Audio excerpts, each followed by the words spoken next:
En el video anterior nos comenzamos a ocupar del contenido de la clase del 1 de febrero de 1978, correspondiente al curso Seguridad, Territorio, Población, en la que Foucault introduce y le da nombre por primera vez a su nuevo modelo, a su nueva analítica del poder, que ahora la llama el modelo gubernamental, el análisis de la gubernamentalidad. Y nos ha dicho que es posible trazar una genealogía de esta gubernamentalidad comenzando en el siglo XVI con la emergencia de las monarquías absolutistas europeas. Ya desde el siglo XVI, en el umbral mismo de la modernidad política, el Estado moderno aloja en sus entrañas, decía Foucault, un arte de gobierno que es enteramente diferente a cualquier otra cosa vista en la historia de Occidente. No se trata ya de gobernar eloicos para luego poder ser capaz de gobernar la polis como ocurría en la antigüedad, pero tampoco se trata de aspirar al cultivo de la virtud, como decían los humanistas y como se esperaba del príncipe cristiano. Se trataba más bien del arte de gobernar un territorio aplicando un tipo de racionalidad económica, y Foucault quiere persuadirnos de que esto empieza a ocurrir en el siglo XVI, pero nos dice, sin embargo, este arte de gobernar estaba bloqueado, permaneció bloqueado durante toda la era del mercantilismo, durante 2 siglos, atrapado en la burocracia de las monarquías absolutistas de la época. El video anterior finalizó también con un comentario crítico en el que señalábamos que había otros 2 elementos que son importantes para explicar la génesis del Estado moderno y que Foucault, sin embargo, no tiene en cuenta. El primero es la conquista de las Indias occidentales, la conquista de las Américas, que fue un proceso muy importante para la emergencia de la monarquía absolutista española, que fue la primera de ellas, y también para el mercantilismo. Y en segundo lugar, la disputa interna que se dio al interior de la propia Europa entre la forma imperio y la forma ciudad, puesto que el imperio, la monarquía absoluta, solamente pudo constituirse mediante la expropiación de los derechos de las ciudades autónomas, y a eso precisamente apuntaba los textos de Maquiavelo, que Foucault desecha por considerarlos que son textos pertenecientes a la Edad Media. La pregunta que tendremos que hacer ahora es: ¿cuándo se produjo ese desbloqueo del que habla Foucault, que el arte de gobernar estuvo bloqueado durante todo el tiempo de existencia de las monarquías absolutistas? Y aquí entonces tendremos que retomar un momento el problema ya planteado al comienzo del curso, cuando Foucault decía que la vida de la población apareció como ámbito sobre el cual el Estado debía extender su soberanía. Entonces, y solo entonces, la estadística o ciencia del Estado formulada por los fisiócratas, recuerden, esto lo vimos ya en una clase anterior, solo entonces la idea de gobierno económico, que ya venía desde el siglo XVI con los mercantilistas, segunda parte del siglo XVI, empezó a desbloquearse. Es decir, notemos que lo que bloqueaba este arte de gobierno económico era el aparato mismo de la monarquía absolutista, que arrastraba por inercia la pesada herencia del poder soberano. La racionalidad económica de gobierno, existente desde el siglo XVI bajo el modelo mercantilista, pero reprimida por el paradigma jurídico de la soberanía, emergería con fuerza solo a partir del siglo XVIII y desplazaría de a pocos el paradigma soberano del Estado. Bien, como podemos ver, aquí Foucault retoma su vieja idea de que el siglo XVIII es el siglo clave para entender el cambio de las tecnologías de poder, tal como lo había venido diciendo en sus cursos anteriores. Cito, dice Foucault: al aprehender esa red continua y múltiple de relaciones entre la población, el territorio y la riqueza, se constituirá una ciencia que se denomina economía política, y al mismo tiempo un tipo de intervención característica del gobierno que va a ser la intervención en el campo de la economía y la población. En síntesis, el paso de un arte de gobernar a una ciencia política, el paso de un régimen dominado por las estructuras de la soberanía, las estructuras de la monarquía absoluta, a un régimen dominado por las técnicas de gobierno, se da en el siglo XVIII en torno a la población y por consiguiente el nacimiento de la economía política. Fin de cita de la página 133. Es decir, que para Foucault el mercantilismo pertenece a la prehistoria de la economía política y en esto quizás estaría de acuerdo con Marx. Y Foucault, les digo, mantiene entonces su vieja idea de que el siglo XVIII es un punto de inflexión, pero ya no lo entiende como el paso de la soberanía a las disciplinas, como decía antes, y tampoco como el paso de la soberanía a la biopolítica, sino más bien como el momento del desbloqueo de las técnicas de gobierno económico. Es en este momento cuando verdaderamente se consolida eso que él llama la historia de la gubernamentalidad, que el siglo XVI también sería una especie de prehistoria apenas de la historia de la gubernamentalidad, es decir, el proceso según el cual el Estado se gubernamentaliza, empieza a ser coaptado por tecnologías de gobierno y por los dispositivos de seguridad. O para decirlo de otro modo, el siglo XVIII es el momento en que el gobierno económico se apodera del Estado, lo somete a una racionalidad basada en el cálculo de probabilidades, en la estadística y en el control por parte de lo que al comienzo de este curso denominábamos los dispositivos de seguridad.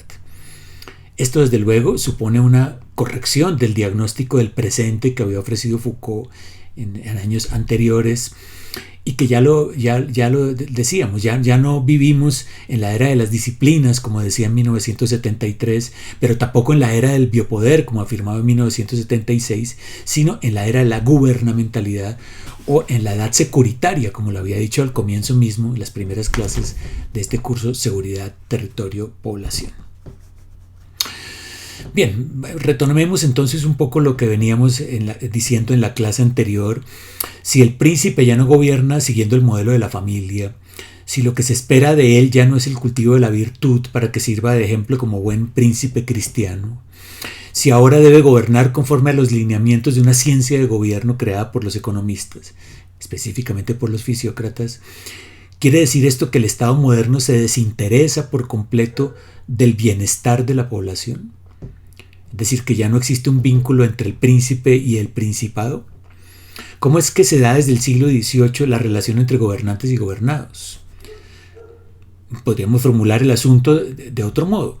Si con el nacimiento de los dispositivos de seguridad lo importante es el gobierno de procesos relativos a la vida de la especie, como la natalidad, la mortalidad, la morbilidad, la criminalidad, la escolaridad, etcétera, según vimos en clases anteriores, ¿no supone esto que ahora el Estado deja de hacerse responsable por sus gobernados?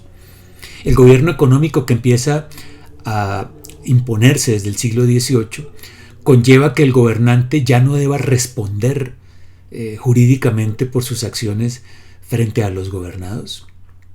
Son este tipo de preguntas las que Foucault abordará en las clases siguientes del curso Seguridad, Territorio y Población, dedicadas estas clases a trazar una genealogía del poder pastoral. Y aquí Foucault nos empieza a dar otra vuelta de tuerca a su genealogía, porque aquí el problema empieza a plantearse del siguiente modo. Si queremos entender el proceso de gubernamentalización del Estado a partir del siglo XVIII, tendremos que trazar una genealogía de larga duración que muestre por qué razón el gobierno económico ya no se ocupa del bienestar del gobernado, que según Foucault es una vieja herencia del poder pastoral, sino que ahora tan solo se ocupa del ciudadano como sujeto de necesidades.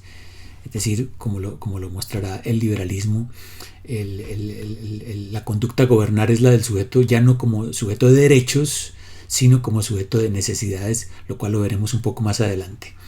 Se trata, como veremos, de un problema complejo, pues en últimas lo que Foucault quiere mostrar es que la idea del estado de bienestar y del ciudadano como sujeto de derechos es en realidad una idea cristiana que echa sus raíces en el modelo del pastorado. Por eso, en la clase del 8 de febrero de 1978, que es la que vamos a estudiar hoy, Foucault dedica una larga reflexión a la figura del pastor, pero sobre todo al tipo de racionalidad técnica desplegada por eso que llama el poder pastoral.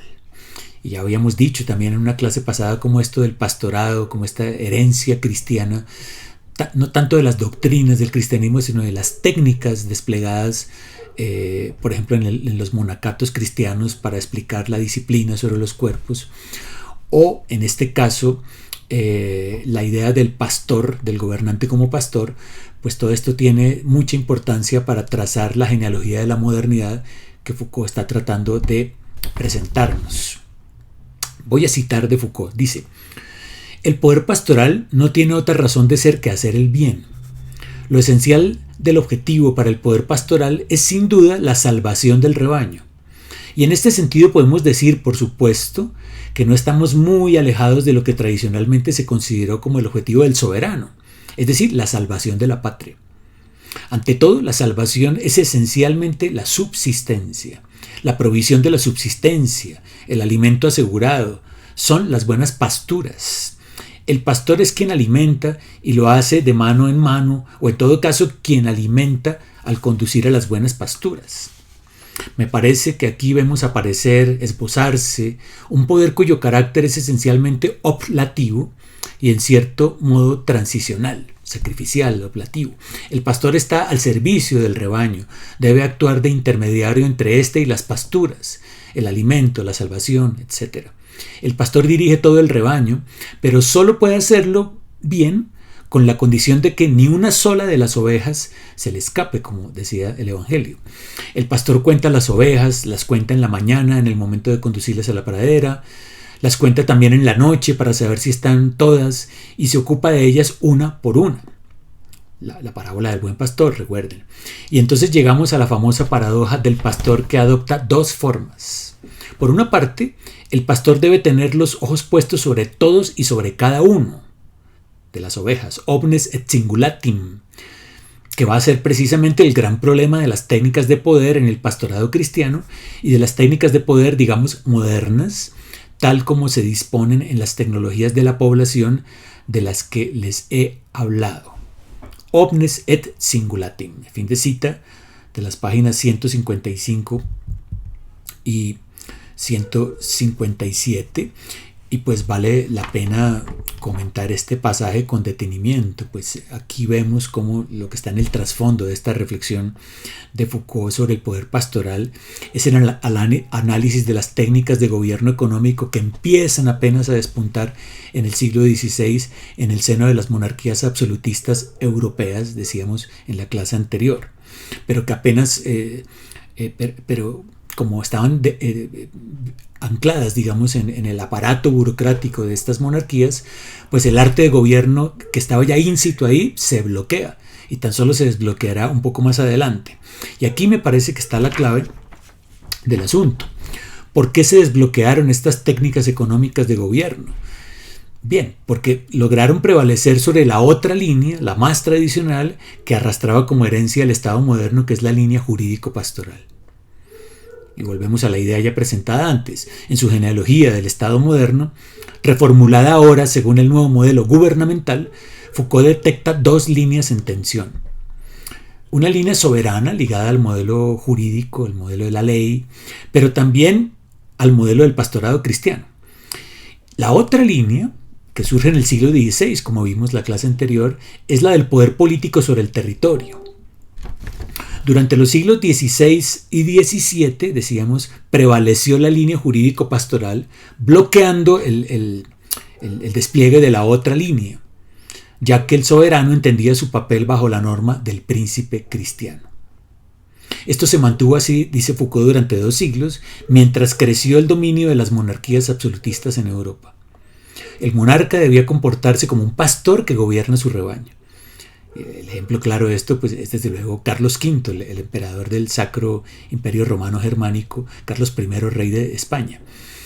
El rebaño entonces debe mantenerse pasivo y obediente a las directrices del monarca, de su pastor. El monarca, por su parte, debe velar por el bienestar del rebaño, debe conducirlo hacia los buenos pastos, debe ocuparse de todas y cada una de las ovejas. Este es el punto omnis et singulatim. Pero aquí viene la paradoja, dice Foucault, el problema.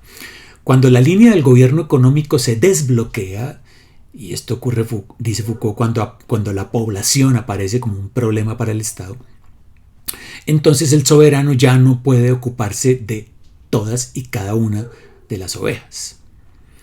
De ahora en adelante, tan solo podrá ocuparse de los procesos globales relativos al control de los riesgos sobre la vida biológica de la especie.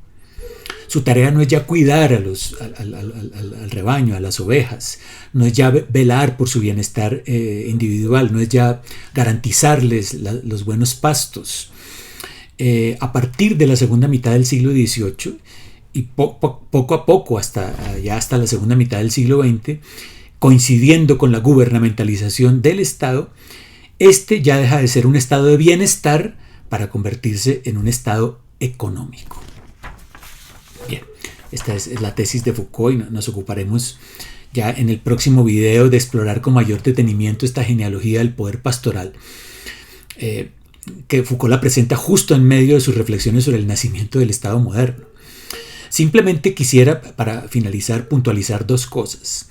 La primera es que Foucault detecta que a lo largo de toda la historia de Occidente, es decir, a partir de la caída del Imperio Romano mismo, el poder político, ejercido bajo el modelo jurídico de la soberanía, ha coexistido con el poder pastoral, que se ejerce recurriendo a técnicas muy diferentes.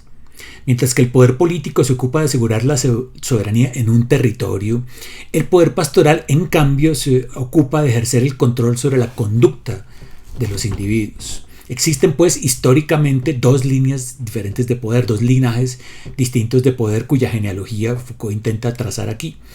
La línea jurídica y la línea pastoral. Una de ellas se encarna en los principados, en los señoríos, las pequeñas monarquías, mientras que la otra se encarna en la iglesia, en el monacato, en las instituciones eclesiásticas. De hecho, y esto lo reconoce Foucault ampliamente en la clase del 15 de febrero de 1978, estos dos poderes se encontraron muchas veces en conflicto, pero también otras veces se articularon entre sí. Este es el problema de la división de poderes, aunque Foucault no la llama de este modo, que atravesó toda la Edad Media europea y que se reprodujo también en los inicios de la modernidad. Bien, el segundo punto que quisiera resaltar aquí, antes de iniciar propiamente estas clases sobre el poder pastoral, es que, según nos dice Foucault, el Estado moderno, al menos bajo su forma inicial del absolutismo monárquico en el siglo XVI, intentó conciliar o integrar estas dos líneas de poder, la política y la pastoral. El monarca absoluto quiere gobernar su territorio, pero también quiere ser pastor de sus súbditos y jefe de la cristiandad, como Carlos V, que sea quizás el mayor ejemplo de esto. Pero en algún momento este vínculo entre el poder político y el poder pastoral se hace inviable, dice Foucault. Ya no es posible ocuparse al mismo tiempo de gobernar el territorio y de gobernar también la conducta de los individuos. Ya no se puede levantar el estandarte omnis et singulatim. La tesis de Foucault será entonces que la línea pastoral se agota en el siglo XVIII junto con la crisis del mercantilismo, desbloqueando con ello la racionalidad política y permitiendo que ella fuese dirigida desde ahora por la ciencia económica, por la estadística, que veremos más adelante. Es decir, que aunque es verdad que el pastorado es una línea fundamental en la emergencia del Estado moderno, esto solo es así durante su primera fase absolutista, lo que llamaríamos quizás la modernidad temprana o la modernidad primera, cuando prevaleció el modelo mercantilista de la economía. Profundizaré sobre todo esto en el próximo video.